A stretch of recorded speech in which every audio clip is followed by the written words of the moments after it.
Hey, what's up, witches? So, the topic for today's video has kind of been like heavy on my noggin for a bit, as Bailey Sarian would say. And so I finally decided that, you know what, like, fuck aesthetics, I'm not putting makeup on, I'm just gonna sit down and film it.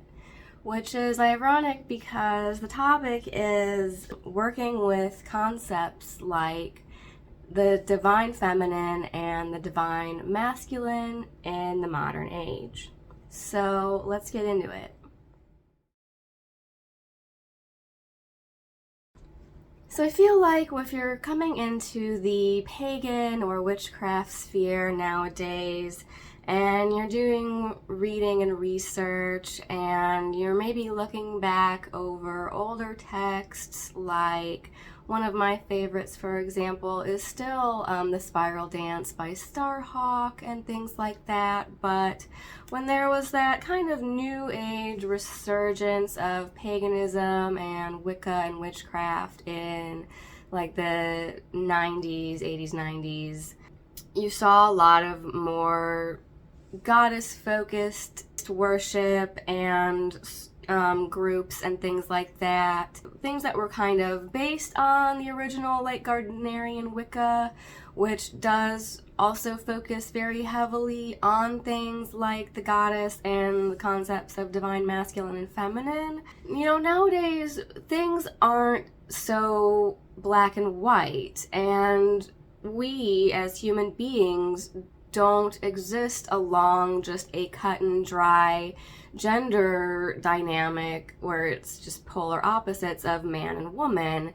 And so I just kind of wanted to get some things off my chest, basically, and maybe go on like a little bit of a mini rant and just pitch some ideas and some concepts to you guys that, yeah, like I said, have been floating around in my brain for a while since getting into paganism, and specifically the track of Norse paganism, because Norse paganism, especially on its face, is very like masculine leaning, especially with Asatru being so Aesir and Odin, Thor, warrior culture heavy at times, on its, especially like I said, on its face, before you really maybe meet a diverse group of people actually practicing the faith, and you're just going in totally new and blind and looking things up. It's, yeah, a lot of like what I lovingly, jokingly refer to as brosatru culture, where it's like, yeah, Odin, and I'm a warrior, and victory or Valhalla.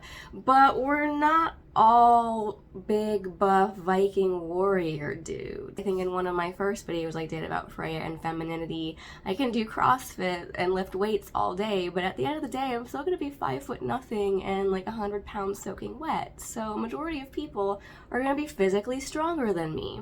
Because for me, if you are getting into working with divinities and gods and goddesses, no matter what pantheon you're pulling from, we're in the 21st century now, and working with gods and goddesses today should not mean just furthering our own current gender stereotypes and gender roles, and we should not be taking that modern day lens and projecting those views back onto the past and saying like, well, this is how things are now and this is how we view gender and gender roles now, so it must have been similar back in the day. I mean, yeah, unfortunately we do know that patriarchy has been kind of the predominant societal structure in a majority of the world for a long time now, but I think it's important that we remove that lens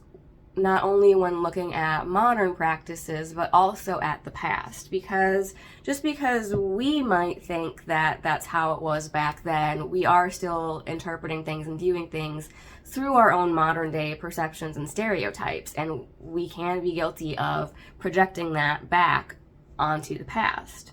and maybe longing for some idealized version of things that might not have even existed. We also shouldn't be projecting those views and those modern gender roles and stereotypes onto divinity. One good example that I wanted to bring up and talk about is the field of archaeology, especially like back in its early days before it was really more of a defined science and study, and it was just a bunch of rich old white dudes in the 1800s going around to different countries and, you know, basically treating it as their own personal hobby and digging up cultural grave sites for funsies. Well, you know, I've studied history and I stayed at a Holiday Inn last night, so I am totally well qualified to be making determinations about what these objects are and what they mean and who used them. And, you know, they'll be digging up these grave sites, and back in the day, they automatically assumed that a lot of skeletal remains and grave sites belonged to men, especially depending on the objects that were found around them. They might be like, oh, this person has a sword and a shield, and they were buried with a horse. It's obviously a dude warrior. And now you go back and re-examine those, and a lot of them were later discovered to actually be women. But because of our own modern day gender stereotypes and gender roles, these archaeologists were looking at these remains and projecting those views onto them and being like, oh, because they're buried with things that we automatically assume are only used by men, this has to be a man. And vice versa. You could find skeletal remains that might have been assumed to be a priestess because they were found with things that might have been found in cultural graves belonging to like seeresses and oracles, and maybe you would find out that that one was actually a guy. Especially when you are coming into paganism, and whether it be Norse paganism or anything like that. It's very important to me, particularly, and a lot of this is just my own thoughts, feelings, and opinions, so do not come for me. But especially for people who are trying to get out of Christianity or drifting away from Christianity or outright trying to reject their Christian upbringing, and they're looking for an alternative, especially with Norse paganism, since it is very masculine leaning at the surface. A lot of people are still walking into it with that paradigm of authoritarianism and black versus white, good versus evil. There's got to be a good place and a bad place, and right things and wrong things, and things you do and you don't do, and like rules and dogma. And they're looking for that. Or even if they're not aware of it, they might just still be operating under that mindset because it's all they've ever known.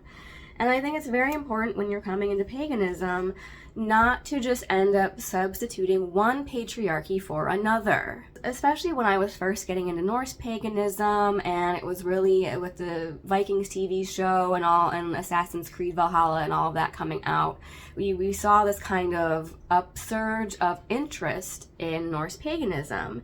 And it was right around the same time that I got into it. So I saw a lot of people, and especially guys, taking this concept that was first being introduced of like the solar masculine and taking it out of context, or taking Viking culture out of context and applying it to modern day practices and gender roles, and being like, yeah, this obviously, like, Viking culture must have been what it was all about, and the dudes would go out raiding and the women stay at home and make bread and take care of babies.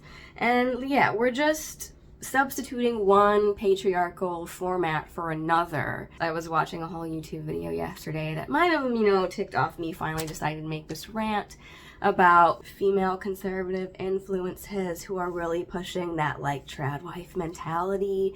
And trust me, I don't think there's anything wrong with wanting to be a housewife. The whole idea that behind feminism, which has been kind of twisted and also taken out of context over the years, is not that wanting to fulfill that role of wife and mother is bad or derogatory. It just means that men and women should be seen and viewed on equal footing. We are all equally capable of anything and everything.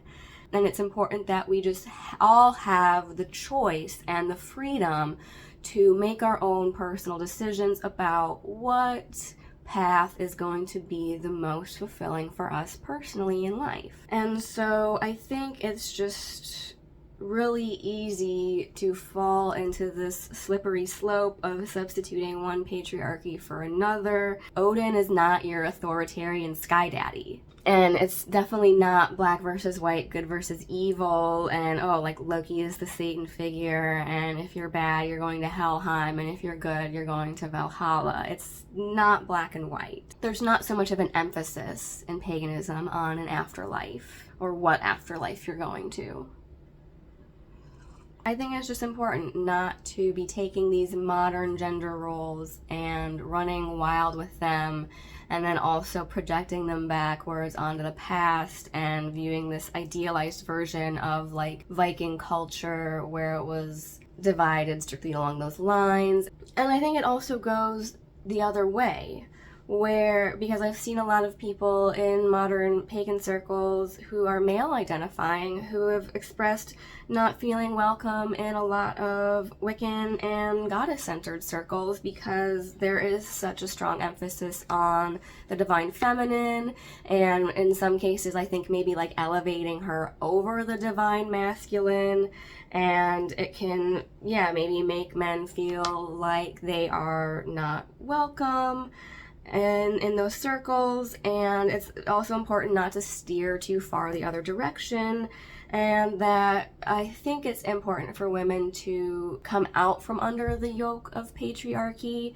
I mean, one of the things that first got me into this whole witchcraft paganism thing was the witches versus patriarchy subreddit, so I'm all for that, and I think, yeah, we need to get rid of that paradigm and shift the paradigm, but we also don't want to overcorrect and go too far the other way, where women are seeking to regain a sense of power and equality by just bringing men down or reversing the roles. I want to say it was maybe a video either by Khadija Mbowe or maybe it was FD Signifier, where they were talking about how a lot of times when like people of color, for example, finally get into a position of power, whether it be in their career or in life or what have you, they might fall into this mistaken thinking of that's how you exert power and authority over others, is by stepping into that patriarchal authoritarian role and turning it around and using it on others. And that's just detrimental to everybody,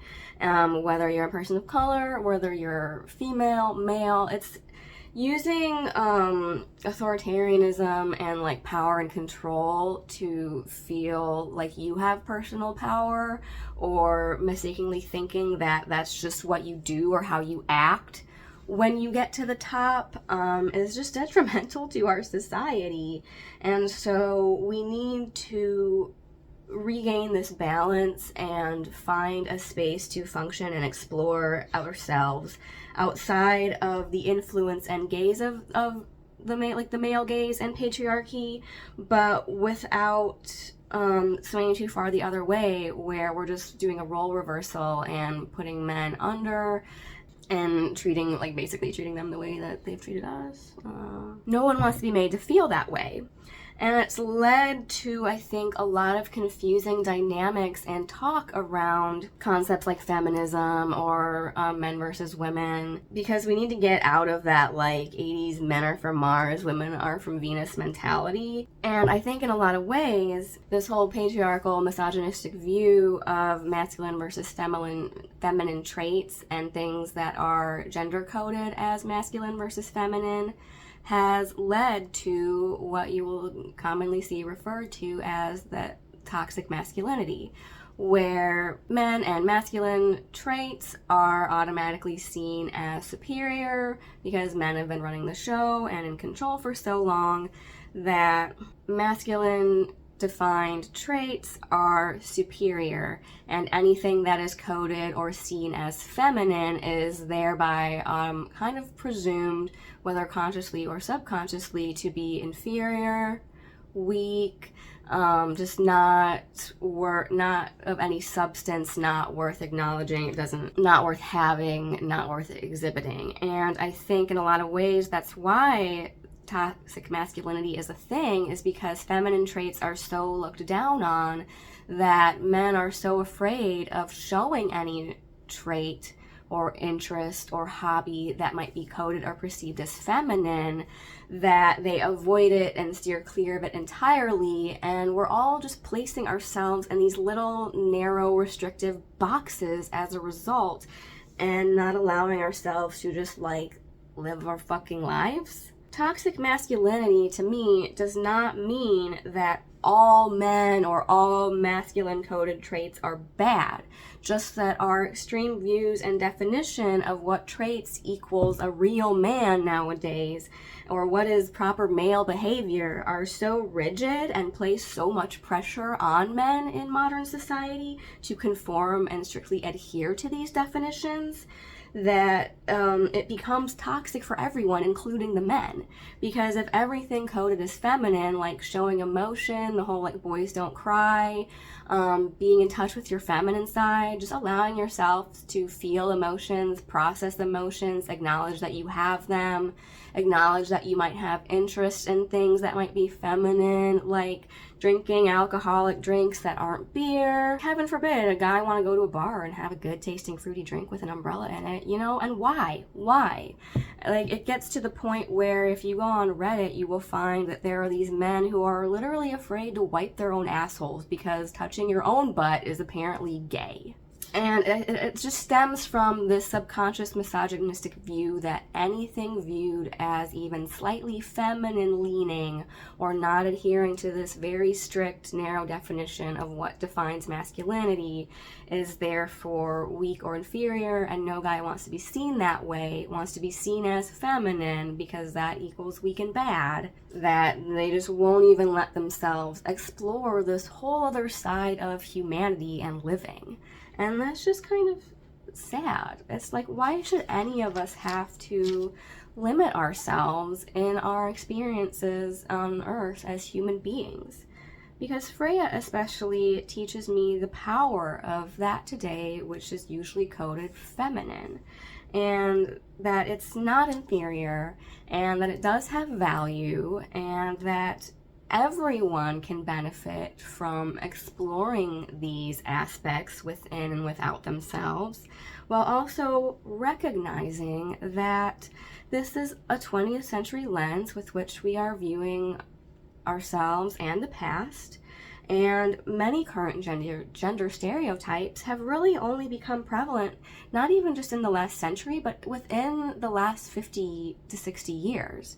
Another example is body hair. Having underarm hair, leg hair, etc. is viewed as not feminine. But really, if you go back to the 40s and 50s, the only reason that's a thing today is because of disposable razors becoming common and the whole Mad Men advertising blitz, an advertising campaign wanting to find a way to expand their market and find a way to pitch selling razors to women because they didn't need to shave their faces. But after World War II, and because of like rationings and women weren't able to get their hands on nylons or pantyhose as easily, all of a sudden they started being marketed razors and shaving their legs as a way to still maintain that hairless look, that feminine look, without having to wear hose. But yeah, if you would even go back just not too long ago within living memory, like what were women doing before then? They would have had body hair. Everyone would have had leg hair, everyone would have had underarm hair, and you probably just wouldn't have thought anything of it. But now it's all of a sudden seen as unfeminine. So it's important to recognize that, and it's also important, I think, to recognize that gods and goddesses are not beings as we know them.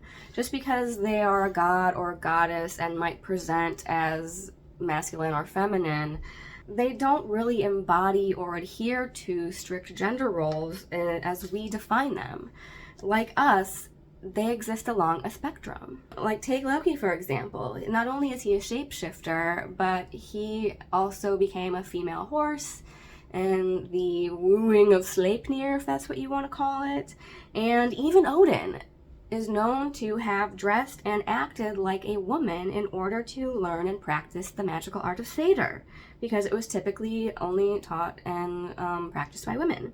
And he was even derided and made fun of and possibly even exiled over this. But Odin knew that all types of knowledge and experiences are worth having, even if it goes against societal norms. So it's important, I think, especially nowadays when we see such culture wars over these concepts and people trying to still adhere to these strict paradigms of what defines a man versus a woman.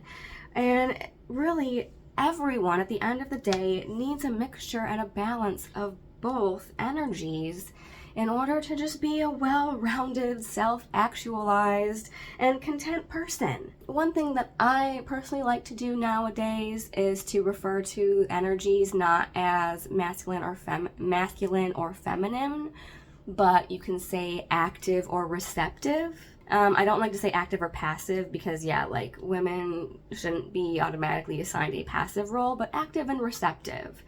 By rejecting something just based on a perceived gender role or the way it's going to be perceived by others, you're just limiting your own potential for growth and enrichment in life. This might have been a little rambly and all over the place, but that's just really all I wanted to say on the subject. And I wanted to just kind of sum it all up by saying that there is no one right way to be feminine or masculine. Gender is performative. We're all born naked and the rest is drag. We're all, at the end of the day, just trying to exist on Earth in our weird fleshy bodies that we've been given as best as we can. So we need to all just chill out, cut each other some slack, and let ourselves be free and willing and able to explore all of the possibilities and experiences and energies that life has to offer, both within ourselves and in the world as a whole. That's just my 2 cents on the subject. I'm gonna leave this video off there. Thanks for listening to me get this off my chest, because it's been brewing within me for a while now, and it was just time to put it out there and get my thoughts out there to you. I hope that it was helpful to cut through some of the modern rhetoric and bullshit that's floating out there today about some of these terms that you might see floating out in the media and in certain spheres, and just give you my thoughts on what they mean, what they actually mean, and just, yeah, chill out. Don't box yourself in. Don't restrict yourself. And stay classy, pagans.